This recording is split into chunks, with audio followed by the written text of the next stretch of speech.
Hey guys, here's a square setting. This is probably one of my most popular rings. They're not fun to make, not easy to make. So this will be the stone that goes in here. I do have pictures of the process of making this setting and the ring. So here's the ring. So it'll sit on here. So this is a prong setting, a 5-piece prong setting, and then a 2-piece ring. I gotta trim it down. Obviously, it's a little too high. I like the girdle right here, the seat for the stone, to just be poking above the side walls there. So for this setting, it's the reason it's so tricky is just all the angles.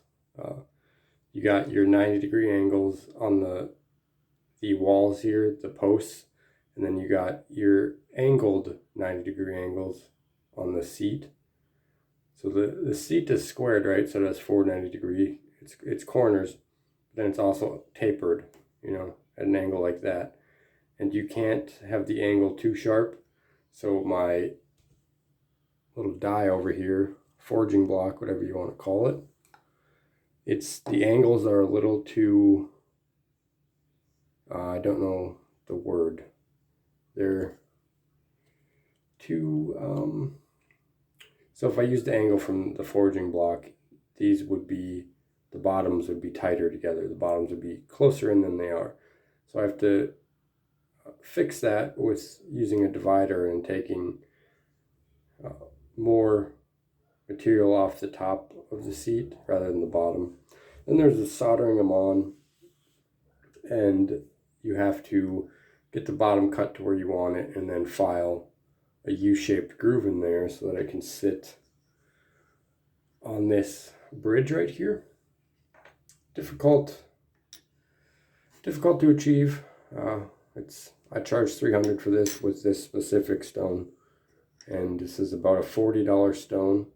So if you wanted, say, a clear or what they call a white moissanite, and you wanted it like a Charles and Clovard or whatever their company's called, the certified one that comes with the documentation, and the stone also has a laser engraving on it that you can't see without a microscope.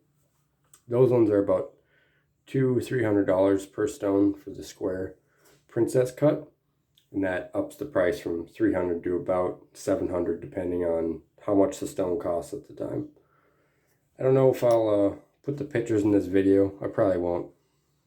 But yeah, here's just a look at the making process of jewelry. One day I'll probably do a live stream where I just stream all day through the entire process. I don't have internet right now, not Wi-Fi, so it's not really a option for me. My data on my phone, I can stream off it, but the quality of the camera is just terrible when it's streaming off of data. Otherwise, we got a Cuban chain I'm working on somewhere still, right? These take forever. Still not to the full length. I kind of want to do like a 20-inch, maybe a 22-inch chain with a box clasp and a security latch. Right now we're sitting at 60 grams of sterling silver, which is approximately $60. If you're looking at the price of metals, you're looking at the spot price. That's not the price they're sold for. If you can get it at spot price, you got an extremely good deal. So typically if you're buying like less than 5 ounces, you're going to be paying like $2 to $10 above spot, depending on where you're buying it from per ounce. So I'm about to buy 10 ounces of pure silver. I alloy my own sterling. That's going to come out to be, I think, $24 or $25 per troy ounce. And the spot price is, I think, $22 and some change today. So there's always the premium on it. So, if you're trying to value jewelry before you buy it, you got to count in that too, that we're not getting it for the price you're seeing. I try to sell mine without a premium. I charge $1 a gram, and a troy ounce is roughly 31 grams and some change. So I charge $1 per gram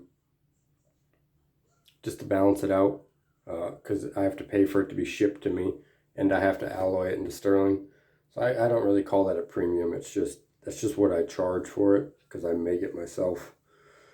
Yeah, if you're buying jewelry, gold or silver, platinum even, you can't expect to only pay for the value of the metal. That's just absurd. You know, you wouldn't pay a mechanic just for the parts, right? You pay them a wage, and then the parts are added on. I've seen a lot of people that complain about gold and silver and say, well, it's not even worth what you're charging. Well, you know, if the material value is worth what I was charging, then I'd be giving it to you for free. And you wouldn't actually be paying me for anything other than the metal. And it takes time and skill to fabricate. There's a reason why people don't just make their own jewelry and they buy it. That goes with a lot of things in life. I also I do a really tiny bit of steel work. Like right now I'm working on my own chasing tools, blacksmithing them. I took a class in high school and really enjoyed it.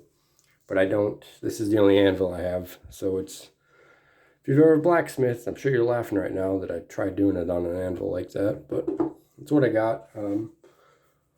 Maybe I'll try to find a railroad piece and then start forging my tools on that. But blacksmithing is another area I'd really like to get into. Anything really blacksmith related, making just tools or making knives and stuff.